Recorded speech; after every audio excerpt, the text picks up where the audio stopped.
en el precioso nombre de nuestro Señor y Salvador Jesucristo. Después Moisés y Aarón entraron a la presencia de Faraón y le dijeron: Jehová, el Dios de Israel, dice así: deja ir a mi pueblo a celebrarme fiesta en el desierto.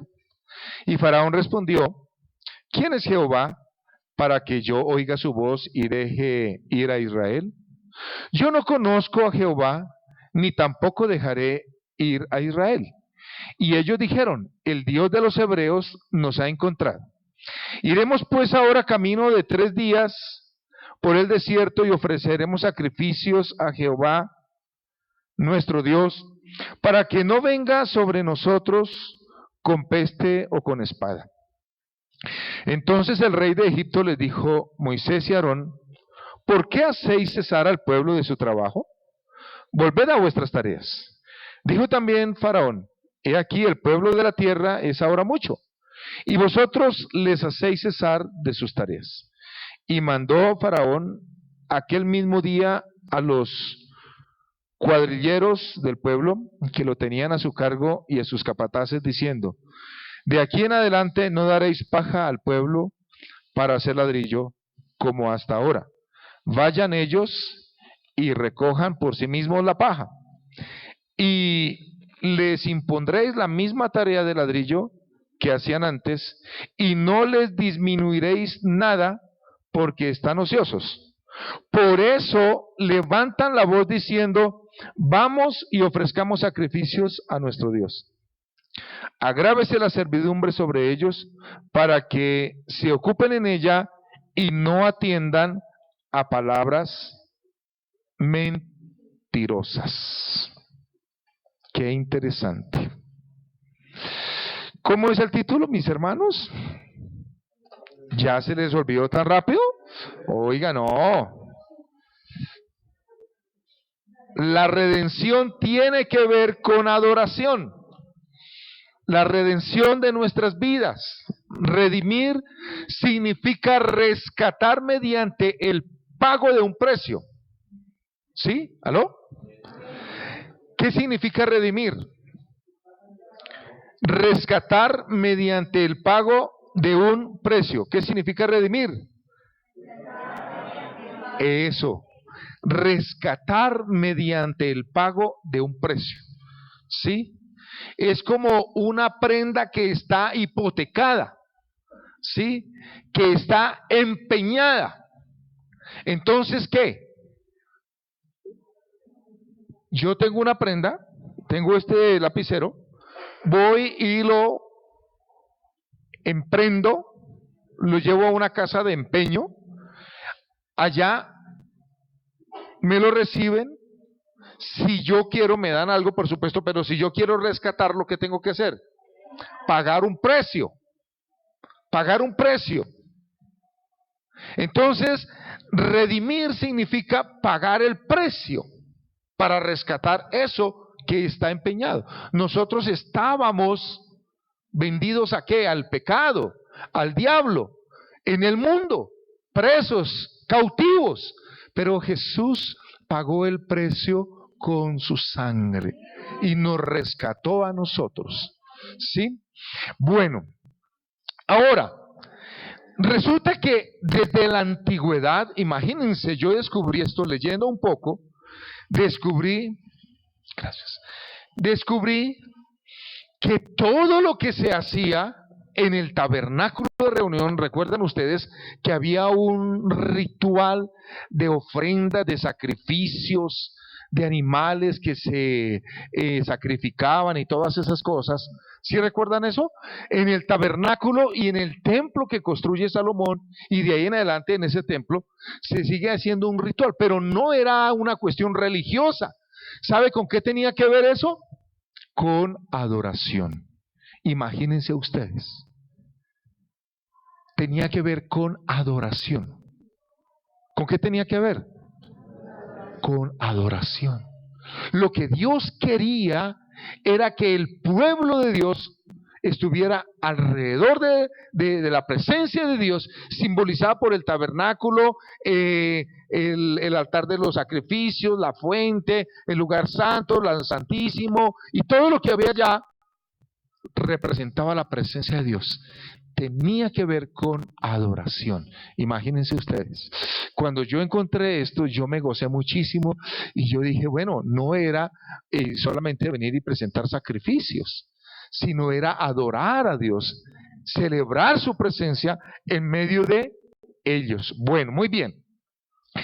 Así desde la antigüedad Dios estaba pensando en sacar a su pueblo de la esclavitud y del yugo egipcio para que le celebraran fiesta en el desierto. Dios no estaba pensando en algo diferente. Dios quería a Israel para sí mismo, no para que sencillamente fueran y hicieran sacrificios y estuvieran entretenidos el día de reposo. No, lo que Dios estaba pensando era que ese pueblo lo adorara, lo alabara y lo exaltara. Y eso sucedió hace ¿cuántos años? Imagínense, más de 2000 años y más de 4000 años al día de hoy. Pero hace 2000 años viene nuestro Señor Jesucristo y dice que Dios busca adoradores que le adoren en espíritu y en verdad. Imagínense. ¿Ustedes saben qué significa la palabra iglesia? Viene del vocablo, de dos vocablos griegos, eclesia, sacar fuera, llamar fuera. Dios nos ha llamado afuera del mundo para que lo adoremos a Él, para que lo exaltemos a Él. Imagínense ustedes. Pensé que iban a decir amén, gloria a Dios. Yo no sé, yo esta semana, yo le decía, Dios mío, he tenido una semana tan linda, tan preciosa, de adoración, de exaltación en la presencia de Dios, como ustedes no se imaginan. Perdónenme, pero he pasado horas y horas diarias adorándolo y exaltándolo. Ando con una pasión por Dios impresionante.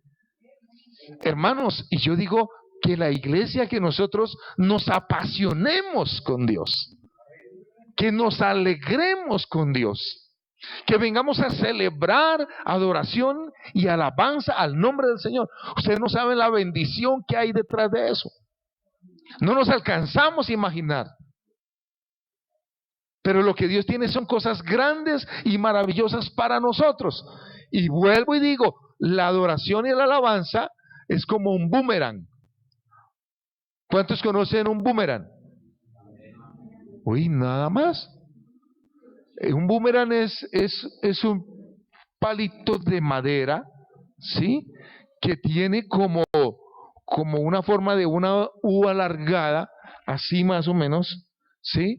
Y lo cogen, lo han visto en los muñequitos, y llegan y mandan el boomerang, eso tiene una técnica, hay que saberlo mandar, lo lanzan al aire y él se va hasta determinado lugar, y cuando llega, hace una U en el camino y se devuelve. No tiene motor, no tiene electricidad, no, es un pedazo de madera. Y lo manda y se va y regresa. Y yo digo que la adoración y la alabanza la enviamos a Dios y viene con el poder de Dios. Viene con la unción, con la bendición, con gozo, con paz, con tantas cosas. Y yo digo, cuanta más adoración, cuanta más alabanza enviemos al Señor, más vamos a ser bendecidos, más vamos a ser beneficiados. Más vamos a ser, Carmen, ven un momento por favor, más vamos a ser bendecidos, más vamos a ser tocados por el poder de Dios. Sí, hermanos. ¿Cuántos quieren la bendición del Señor? Amén, gloria a Dios. Yo la quiero y quiero la bendición de Dios para ustedes, por supuesto que sí.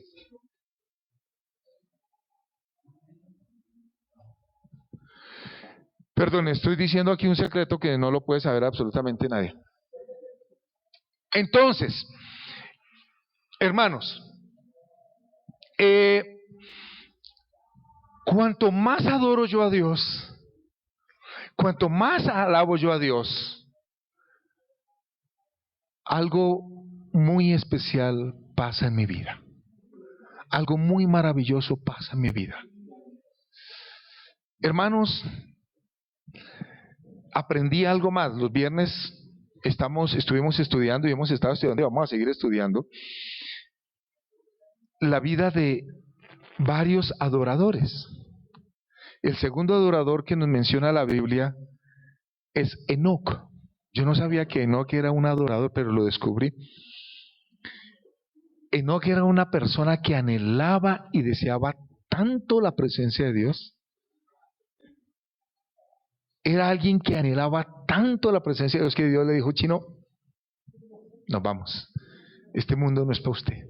Usted no es digno de este mundo. El mundo no es digno de usted. Vámonos, usted se merece mucho mejor.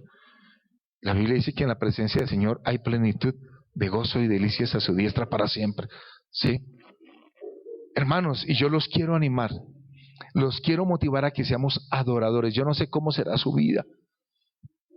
No sé cómo será su vida, no sé usted si en la mañana se levantó, se acordó de Dios, o usted se acordó de que tenía que ir a trabajar, se levantó, se cepilló, se bañó, desayunó, se arregló y trabajó, y por la noche llegó. Ay, la novela, el capítulo, en qué estará, cómo irá, qué pasará. No lo sé, no lo sé. No sé cuánto tiempo usted dedica a adorar a Dios. Ya no estoy hablando de orar, estoy hablando de adorar a Dios, que es muy diferente. ¿Sí? No sé cómo es su vida, pero yo estoy rogando y le estoy diciendo: Dios, por lo menos en mi caso, desata más pasión por tu presencia. Que haya más deseo de adorarte cada día, más y más y más, Señor. Y sigo orando y le digo: Dios, yo ruego que aquí en esta iglesia se levante y se construya un altar de adoración al Rey de Reyes y al Señor de Señores. Estoy súper apasionadísimo. Vuelvo y le repito, hermanos, no por ostentar ni por no, pero paso horas y horas y horas postrado en su presencia, adorándolo y exaltándolo, hermanos. Y yo sé que el Señor trae su bendición, trae su provisión, me llena de gozo, hace tantas cosas, hermanos. Aún animo y animo desde este micrófono en los hermanos que no vienen sino a un culto semanal y llegan tarde. Esperan que sea las 9:30. Nos vamos, alístense que nos vamos. Ya a las 9:30 empezamos nosotros. Démosle a Dios lo mejor, hermanos, lo mejor. Y va usted a ver cómo su vida empieza a cambiar. Pero si usted es mezquino, si usted es tacaño, si usted es miserable, si usted es michicato con Dios, usted no espere vivir una vida de abundancia en ninguna área, en ninguna área. Dele a Dios lo mejor, y va a ver cómo Dios empieza a bendecirle, a darle. ¿No quiere usted la bendición? ¿Quién fue el primero que se opuso cuando Dios le dice a Moisés: ve y saca a mi pueblo para que me celebre fiesta en el desierto? Faraón. Muy bien. Faraón es tipo de Satanás en la actualidad. ¿Quién es el primero que se opone cuando queremos darle adoración y exaltación al nombre del Señor? Faraón. ¿Y qué hizo Faraón? ¿Cuál fue la estrategia de acuerdo con lo que hemos leído? Éxodo capítulo 5. ¿Cuál fue la estrategia? Exacto, incrementó la carga laboral, les puso más trabajo. Fue lo primero que hizo. Incrementó la carga laboral. ¿Qué dice Faraón? Lo que pasa es que ustedes están ociosos, Ala. Por eso es que ustedes están pensando en esas palabras mentirosas. Es lo que dice el último versículo. Palabras mentirosas. No se dejen creer, dice Aarón y de Moisés. Y entonces dice que había gente que les ayudaba y les traía la paja, y dijo: ¿saben qué? Esa gente está muy ociosa. Que ya no les sigan dando paja, que ellos vayan y traigan la paja y preparen el ladrillo y construyan y hagan. Y la tarea, la carga va a ser la misma, no se le va a disminuir la cuota. Si tenían que sacar 20,000 ladrillos, pues van a seguir sacando los mismos ladrillos, pero ahora tienen que ir y traer la paja. ¿Qué hizo Faraón? Incrementó la carga laboral. ¿Qué hace el diablo? está incrementando la carga laboral. Con eso usted se levanta a las 4 de la mañana, se acuesta a las 11 de la noche, cansado, muerto, fundido, va usted a orar y pone la mano así y ahí quedó dormido.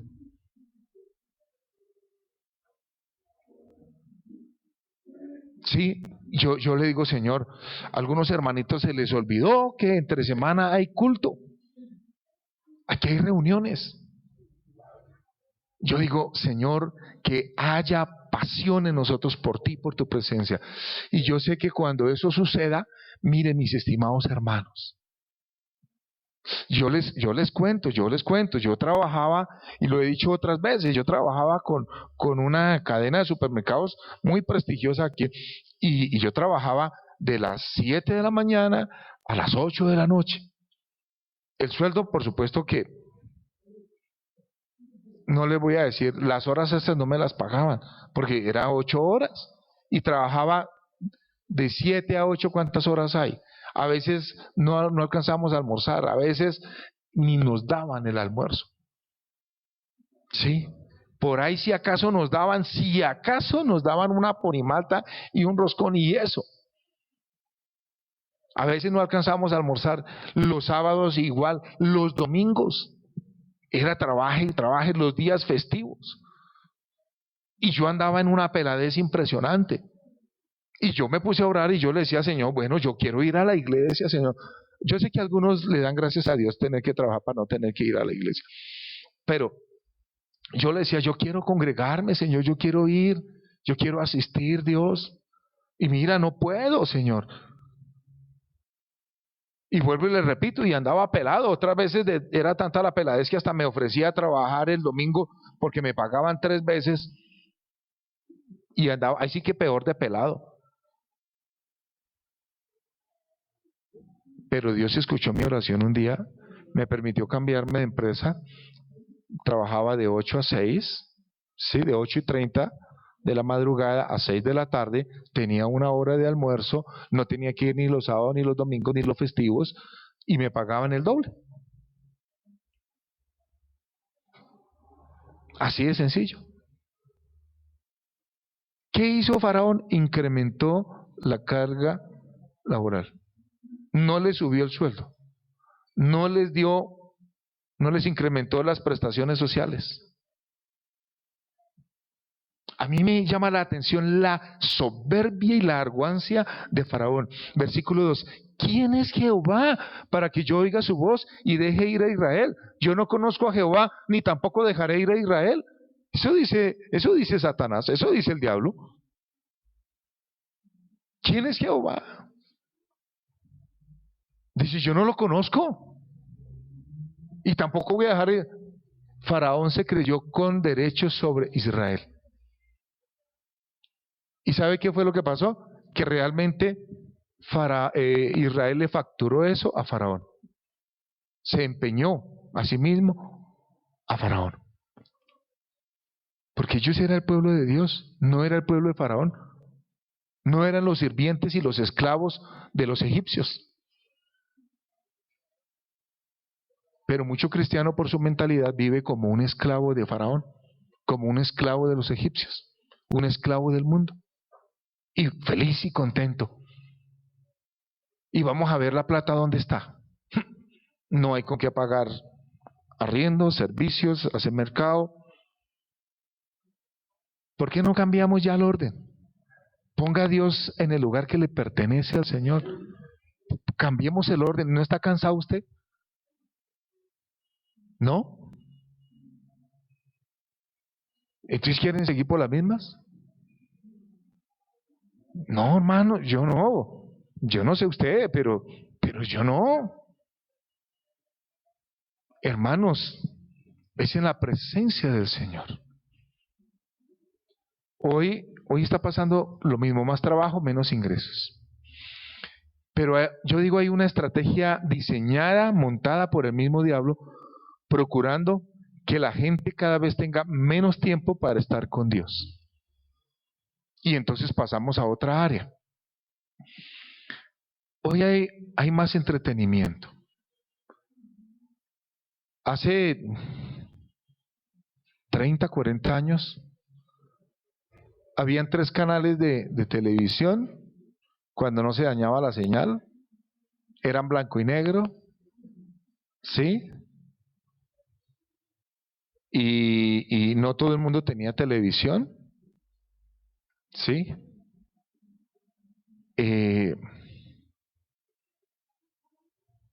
Hoy en día, ¿cuántos canales nos ofrece la parabólica? ¿100? ¿200? ¿Cuántos canales? Imagínense ustedes.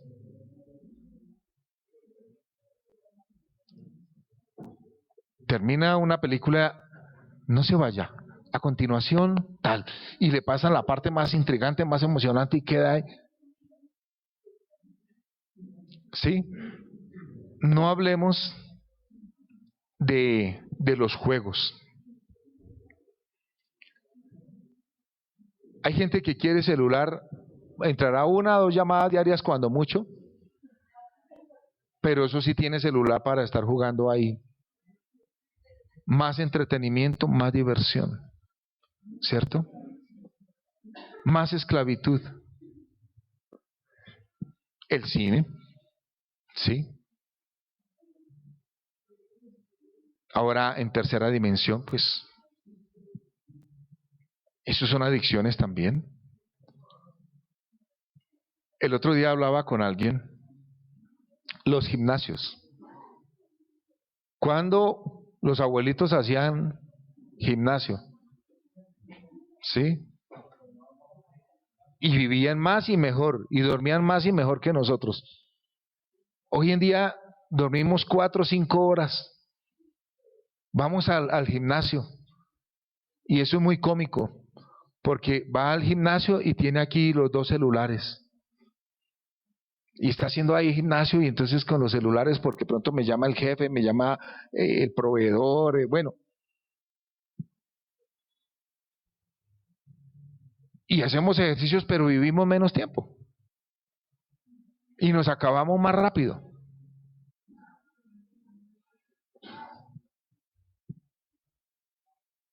Cada vez cogen más fuerza los restaurantes en los cuales hay servicio al carro, ¿no? Porque es que hay que aprovechar el tiempo. Y mientras va uno en el trancón, entonces va comiendo allá la hamburguesa, la gaseosa, ¿cierto? Tenemos menos tiempo. Y vivimos en esa esclavitud. Los compromisos sociales. El diablo ha montado una estrategia perfecta, la ha diseñado muy bien. Y nosotros caemos en ese cuento.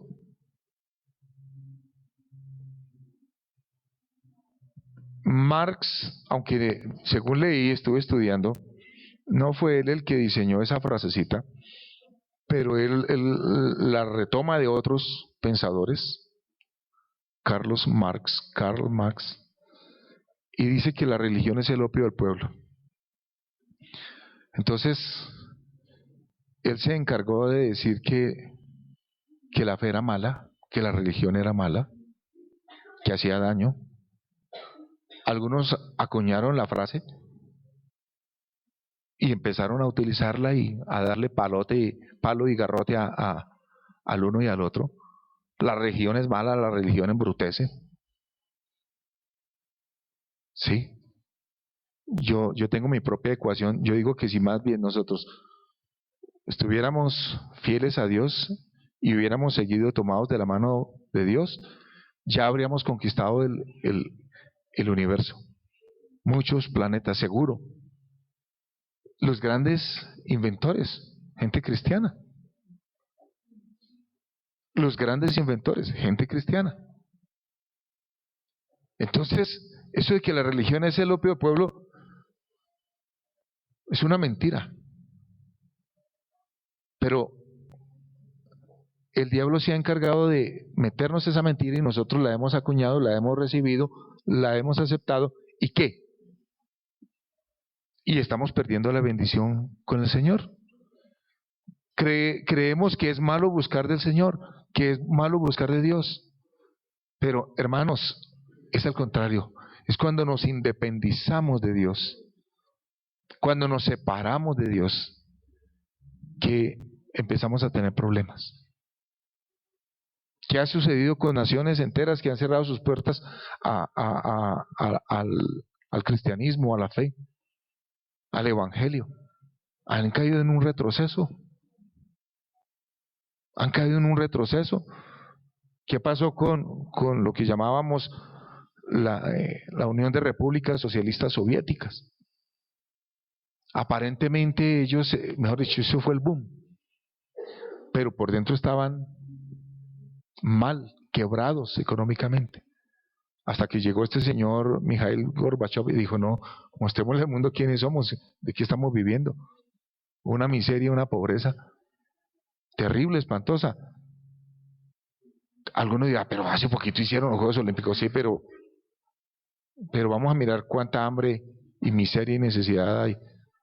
Me contaba alguien, ¿quién fue el que? Es que no me acuerdo quién fue el que me contó, que habían unos muchachos, 4 o 5 muchachos desocupados, y entonces, ya de 20 y pico años, llegaban y escogían una puerta, cualquier lugar, y se paraban en la puerta así en fila, como si estuvieran haciendo fila. A la media hora ya la fila estaba dando la vuelta a toda la manzana. La gente esperando que les iban a entregar algo, les iban a regalar algo. El retroceso en que cayó tecnológicamente. Estaban atrasados con respecto al mundo en más de 60 años. Pues eso, hace 40 años nadie quería comprar un carro ruso. Porque es que separados de Dios nada podemos hacer. Pero como dice por allá el adagio popular, el proverbio popular, que quien no tiene en cuenta la historia está llamado a repetirla. Y muchos cristianos han caído en eso. Y piensan que no, dedicándose a trabajar de las 4 de la mañana a las 11 de la noche, y yo les quiero decir, a ver, ¿dónde está la plata? Más flacos, sin pelo, con artritis, con úlceras, acabados, canosos, el hogar destruido, acabado, y ¿dónde está la plata? El diablo ha montado una estrategia para apartarnos de Dios.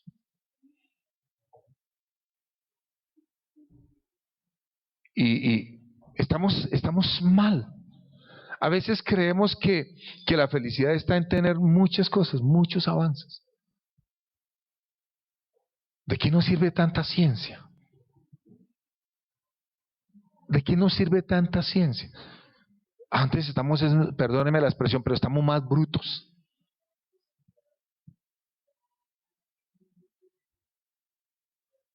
El otro día fui a pagar 3 galletas de 500 pesos.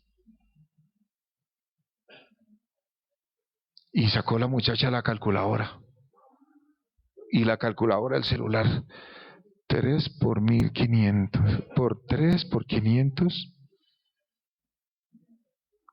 1500. Y peor, le doy 2000 pesos.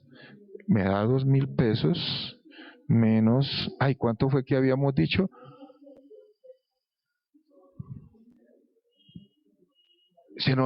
Antes no sabíamos yo me sabía todos los teléfonos de mis tías, de muchos amigos, familiares, compañeros, me regala su número. Ay, un momentico, que es que no me lo sé.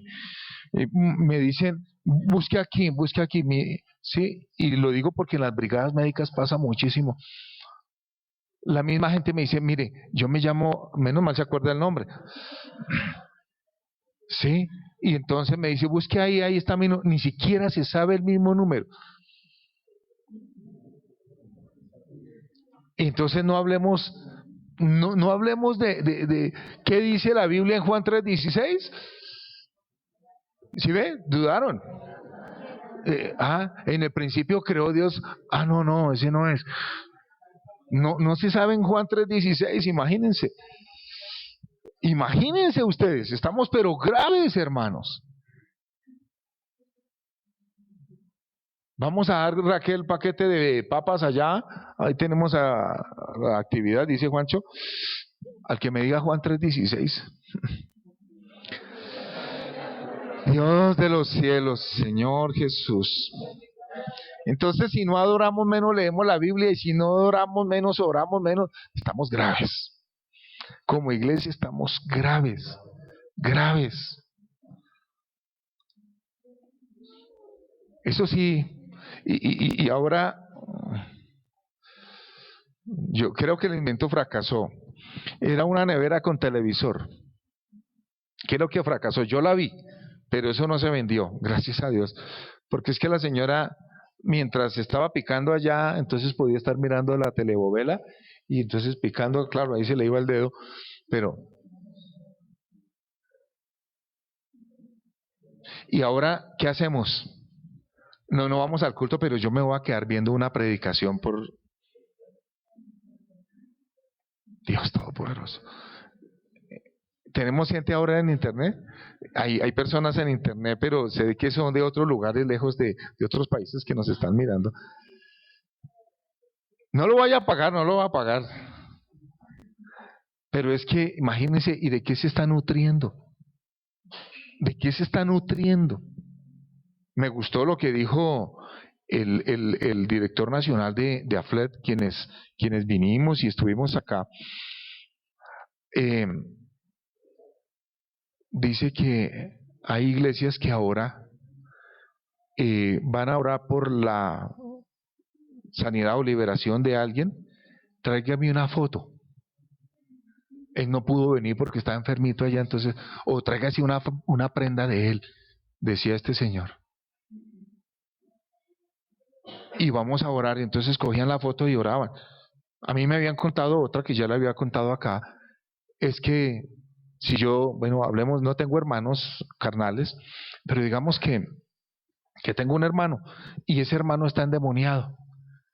Y entonces yo vengo, el pastor ora por mi hermano a través mío, echa el demonio que hay en mi hermano, lo echa fuera de mí y se va el demonio.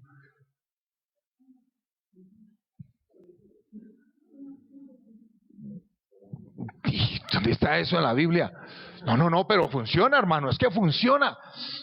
Sí, yo también oí a una señora que echaba demonios fuera en el nombre de invocaba la Santísima Virgen María y el demonio se iba. Y funciona.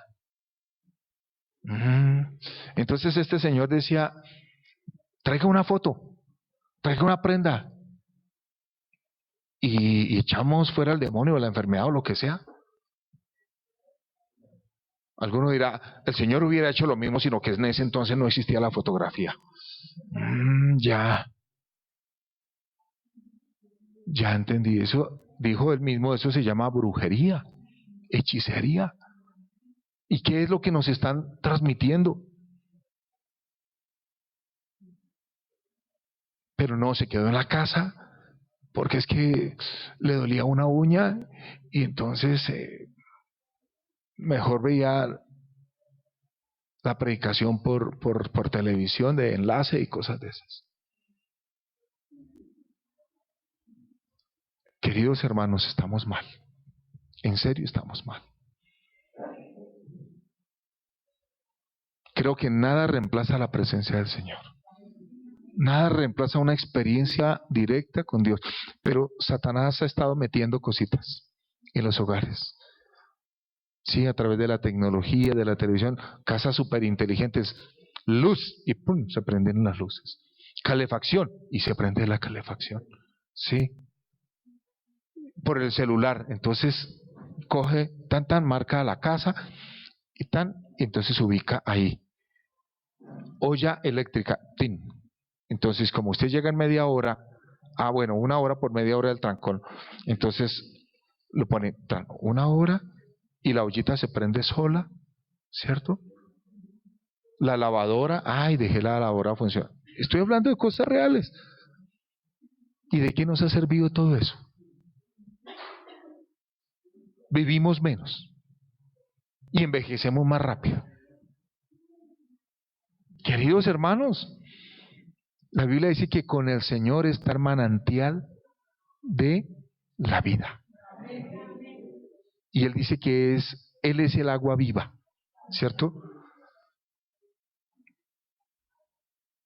Hermanos, todo lo que se hacía en el tabernáculo y todo lo que Dios tenía diseñado en el tabernáculo era para que el pueblo fuera bendecido. ¿Cuántas fiestas había en Israel? Y no eran fiestas como las de hoy en día. Los matrimonios son de 2 horas, 3 horas, 4 horas. Eso es una eternidad, un matrimonio. Antes un matrimonio era una semana. Las fiestas de los tabernáculos, la Pascua y todas esas eran de semanas.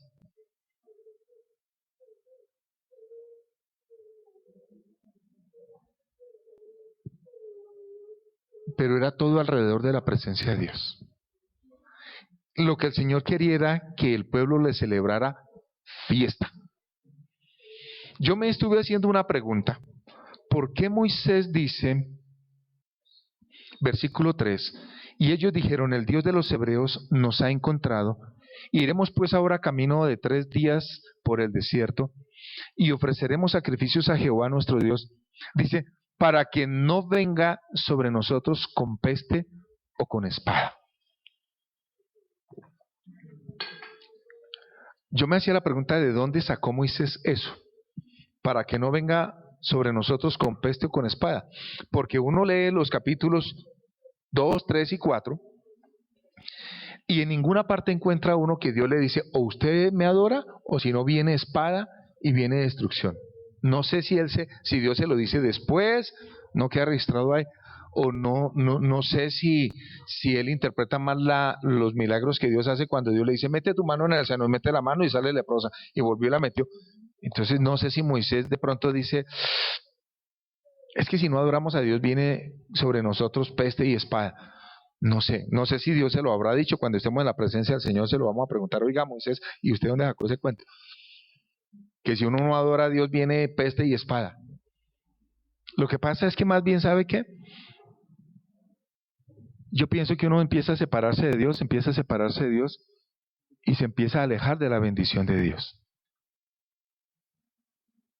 Pero cuando uno viene a Dios, Dios lo bendice, Dios le prospera. ¿Sí? Y eso lo encontramos, hay muchas citas, muchos ejemplos bíblicos. Entonces, no sé si de pronto Moisés interpreta mal las palabras de Dios cuando Dios le dice, bueno, dígale, porque si no, a él sí le promete, a Faraón y a los egipcios sí les promete que va a traer plagas, pestes y va a destrucción, va a matar al primogénito. Entonces no sé si Moisés y Aarón interpretan mal las palabras y el castigo no era para ellos, era para los egipcios, para Faraón, como evidentemente sucedió. Pero hermanos, porque lo que Dios quiere para nosotros es su bendición, gloria a Dios. Amén, es lo que el Señor quiere. Y la Biblia lo dice, que separados de Dios nosotros nada podemos hacer, y que con Él está el manantial de la vida, de la provisión, ¿sí? Invierta el orden, a ver, haga la prueba por lo menos, no en 8 días, haga la prueba si quiere unos 2, 3 meses, 6 meses, un año, a ver qué pasa. Empiece usted a adorar a Dios, empiece a glorificar y a exaltar el nombre del Señor, a ver qué pasa. A ver si será verdad o no. Pero yo estoy seguro que la bendición del Señor empieza a Dios a traerle paz a uno al corazón, paz a la vida, ¿cierto? Es que, hermanos, esa gente en el desierto comía solo maná. ¿Cuáles multivitaminas? ¿Cuáles multivitaminas? ¿Cuál ensure? Nada de eso, hermano. Era maná. Pero estuvieron bien bendecidos. Dice que ni los zapatos se le acabaron, porque todo giraba alrededor de la presencia de Dios. Todo giraba alrededor de la presencia de Dios.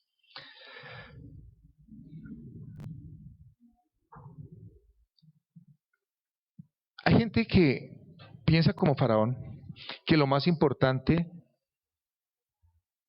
es el trabajo que el culto al Señor. ¿Sí? Para Faraón era más importante el progreso, las ciudades, las construcciones, las edificaciones, que el culto. Que lo diga una persona que no conozca de Dios, pues Pero nosotros que conocemos del Señor, no nos dejemos enredar. Es mejor la presencia de Dios. El salmista dice, prefiero un día en tus atrios que 1000 años fuera de ella. ¿Cierto? Ahora, Dios no quería un culto. Dice el versículo 1, a celebrarme fiesta en el desierto. Y entonces busqué en la definición de fiesta, que aparece allá, esto ya es hebreo. Y entonces significa moverse en círculo, significa marchar, significa celebrar. Entonces, y eso lo vemos al pueblo marchando por el campamento, alrededor del tabernáculo de la presencia de Dios. Lo más importante que había allá era la presencia del Señor.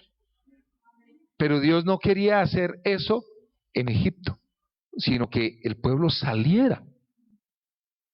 A Dios no le importaba que fuera el desierto, para Dios no le importa si allá afuera hay desierto, si hay aguas, eso no es importante para Dios. Y el pueblo tiene que entender eso, que lo importante es que Dios esté allí, que la presencia de Dios esté allí. Y perdóneme, pero hoy día se celebra es un culto, pero cargado de emociones. ¿Sí?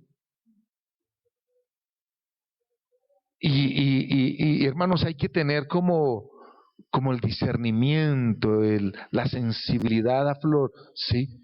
Porque la gente entra, brinca, salta, sudan y ¡oh, wow! ¡Qué bien estuvo el culto!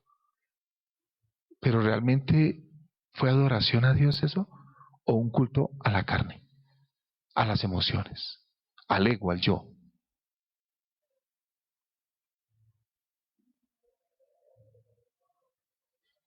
La Biblia habla de tener los sentidos ejercitados.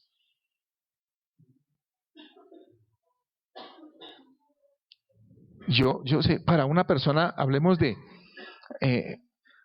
aquí está el hermanito Luis, allá en Bosa había una casa que la gente le decía la casa modelo. Pero la verdad nadie quería vivir en una casa casi de 4 pisos. Y había que ver, ese señor se creyó constructor de casas. El primer piso le quedó más o menos. Sí, la plancha parecía así como este brazo, ¿no? Eso no era, no le trazaba una línea ya, y era así como, el segundo piso no se diga. Eso empezó por allá y sí, y la plancha, y eso no tenía vigas de amarre, eso no tenía nada, eso no tenía columnas, nadie quería vivir ahí. Al lado de ese señor, porque decían, cualquier momentico se viene todas esas paredes, todo ese bloque, y empezaba con bloque y le faltaba, entonces como le descuadraba, entonces le rellenaba ahí con un ladrillo, le echaba cemento y ahí seguía con la hilada de... Eso era chistosísimo. Pues el tipo que no sabía de construcción, no, y él podía decir, mire lo que yo me construí, pero ir uno a decirle eso al hermanito, mire esa edificación, yo creo que él se sienta a reír y dice, no, que eso no es una casa, eso no es una casa. ¿A qué voy con ese ejemplo? Que darle cualquier cosa a una persona que no sabe, uy, qué chévere, no, esto es lo máximo, esto es lo máximo, no. Pero cuando usted ha tenido los sentidos desarrollados, usted sabe que lo que dijo este señor o este de fulano o el que está aquí ahora hablando, dice, eso no es palabra de Dios. Eso no es adoración, eso no es alabanza, eso no es el gozo del Espíritu. Pero cuando uno no lo tiene, uno confunde las cosas. Así como ese señor dice, no, mire qué casa tan hermosa la que yo construí. Eso es un peligro. ¿Sobre qué está? Hoy hablamos, sí, hablamos y decimos, uy, no, es que Colombia, iglesias grandísimas de 1000, 2000, 5000, 10.000, 15.000 personas, Pero ¿sobre qué base, mis hermanos? ¿Sobre qué base? ¿Sobre qué base? Yo me gozo cuando alguien, una congregación grande, ahora que tuve la oportunidad de viajar y estuve en un servicio y me gustó porque los conferencistas utilizaron la palabra de Dios. Ahora, claro, eso ya es otro asunto, vamos a ver qué fue lo que dijeron, pero utilizaron la palabra de Dios. Pero la gente llega contenta con su Biblia, pero no la usan durante todo el servicio. Entonces, hermanos, tiene que haber culto, pero alrededor de Dios, de su palabra, de su presencia, de su Santo Espíritu. Sí, hermanos. De resto, no, hermanos, ¿qué sacamos con decir tenemos iglesias grandísimas? Pero construidas sobre emociones, que hay que tener luces, humo y cosas de esas, porque es que entonces la gente no se siente. Por favor, hermanos. Usted se arrodilla solito y usted tiene que sentir la presencia de Dios. No, que es que me falta el humo y las luces y dígale eso a Enoch, a Noé. Dígale eso a esta gente. No, mis hermanos, no. No vamos por cumplir solamente, por un culto. Vamos, ¿sabe por qué? Porque es que es una cita con nuestro amado, con el Todopoderoso, hermanos. Hay gente que se emociona porque hay 100, 200, 300, 500 o 1000. Y cuando usted está solito, ay no, qué aburrimiento. No, hermanos. No, mis hermanos. Estamos solos. Allí está el Señor. Allí desciende Dios con su presencia. Allí desciende el Señor con su Santo Espíritu. Amén. Lo que Dios quiere es sacarnos del yugo egipcio, de la esclavitud. ¿Sí? Él vino para dar libertad a los cautivos. Pero ¿saben qué? La Biblia dice que Dios nos anhela celosamente. Me gozo cuando hay cánticos, cuando hay adoración y alabanza enfocada en Él, cuando hay adoración y alabanza que habla de la sangre de Cristo, del poder del Señor, del nombre del Señor, ¿cierto? Porque hoy hay melodías muy bonitas, hay composiciones muy románticas pero no dicen nada de la obra de Cristo, no dicen nada del nombre del Señor, no, ¿sí? Y necesitamos eso, hermanos. Necesitamos doctrina, teología, en nuestros cultos, en la predicación necesitamos la presencia de Dios, ¿sí? Porque entonces de resto, ¿sobre qué está fundamentada y construida la fe? Sobre nada, hermanos. Voy a ir concluyendo. Cuando el Señor habla y dice que Dios busca adoradores, resulta que la adoración y la alabanza es un momento en el cual se une nuestro espíritu con el Espíritu de Dios. Eso es impresionante. Cuando mi espíritu se une con el Espíritu de Dios, eso es adoración. Eso es intimidad con Dios. Eso es la presencia de Dios.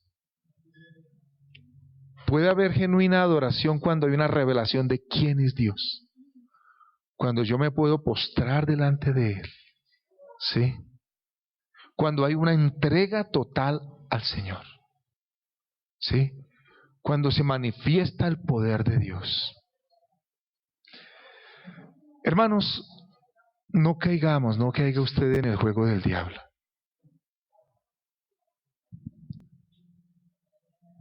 Cuando los niños están chinches, eso nos hacían a todos tranquilos. Y se lo haremos a nuestros nietos ya, en el caso mío, ¿Qué le dábamos? Un sonajero, ¿cierto? El niño estaba muy cansón. Y entonces el niño cogía el sonajero. Y yo no sé cómo estará su mentalidad, pero oye, esto está curioso. Cada vez que yo lo muevo, y el niño se emociona y se pone contento, porque hace ruido. El diablo nos ha dado sonajeros, cositas que llaman la atención: el celular, la internet, el Facebook, la televisión. ¿Sí? Yo no sabía el cuento. Para quienes lo saben, me llegaban invitaciones de que fulano de tal lo invitó a jugar, bueno, no sé esos nombres. Y yo, pero, y otra vez. Entonces algunos de los muchachos me dicen, no, lo que pasa es que esa persona se pone a jugar a no sé qué juego es, y le faltan vidas. Entonces el programa está diseñado para que él, si logra invitar a alguien y esa persona acepta la invitación, le dan vida a él y él puede seguir jugando. Dije, ya entendí. Entonces, en días pasados, el hermano Ariel, el pastor allá en Chile, puso: no quiero más invitaciones a jugar. Y lo puso así: no quiero más invitaciones a jugar. Entonces le escribí yo: hermano Ariel, lo que pasa es que, y le expliqué. Sí, nos han dado sonajeros. Aparece en la pantalla: ganaste, primer puesto, eres el ganador. Y nos emocionamos. ¿Y qué le dieron con eso? A ver. No, es que esto es una manera para uno desestresarse. Ya. Entonces tachamos el versículo que dice: venid a mí todos los que estáis trabajados y cargados, y yo os haré descansar, y hallaréis descanso para vuestras almas. Entonces tachamos ese versículo. ¿O hay algo que relaje más que la presencia del Señor? ¿Hay algo que recoja tanto nuestras cargas como la presencia de Dios? No lo hay. Él lo dijo y eso sigue siendo vigente hoy, 2000 años después. Era lo que Dios quería allá en el desierto, pero es lo que Dios quiere hoy, que vengamos a Él. ¿Qué tal si se pone de pie y oramos? Sara.